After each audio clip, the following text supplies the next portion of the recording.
А сега ще ви представя машините, с които работим. Имаме навика да им поставяме имена, да им даваме имена. Това е една от тях и сме го кръстили Пешо. Приемаме ги като наши колеги, не толкова като машини, тъй като те вършат доста голяма част от работата, която имаме. Следващата машина, която ще ви представя, това е Гошо. Гошо е универсален боец. Има над 100 програми в паметта си. За разлика от неговия колега, той няма водно охлаждане, но върши доста добра работа и не по-малко от него. Тук виждаме някои от детайлите, които е заварявал, или по-скоро заготовките, които сме му наредили за заваряване. Всички машини работят с две маси, което доста увеличава ефективността.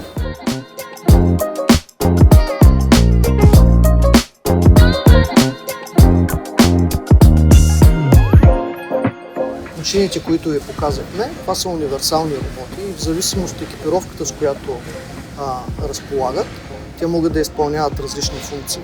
В случая нашите роботи и това, което ние предлагаме като машини, са екипирани за заварачни процеси. Специално при нас специфичното е, че се заваряват доста тънки детайли в порядъка от 0,8-0,9 към по-дебели детайли, което изисква малко повече внимание към процеса на заваряване. Но като цяло машините са доста лесни за употреба, бързо се свиква с тях и предлагат наистина огромни възможности. Освен високата производителност, са и доста лесни и доста достъпни за работа, интуитивни са.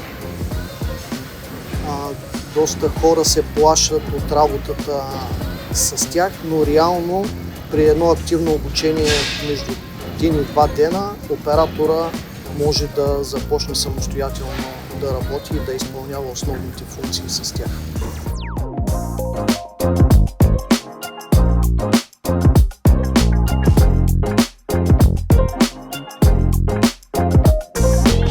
Машината като тогава дава доста висока производителност. Имаме случаи на детайли, които произвеждаме, в сравнение с конвенционално заваряване, ръчно заваряване от заварчик. Стигаме производителност 4-5 пъти над един обикновен работник, често пъти дори и от двама работника, които заваряват ръчно. Като прецизност мога да кажа, че се представят изключително добре. Заводските параметри, които дава самия производител, повторяемост на движенията и на позицията стига до 1/100 при постоянно циклово движение, което ще рече, че при едни и същи движения отклонението от зададената точка, записаната точка в пространството е не повече от 1/100, което позволява и дава един и същи крайен резултат от заварката, което е голямо предимство пред ръчното заваряване. И резултатът е един и същ всеки път.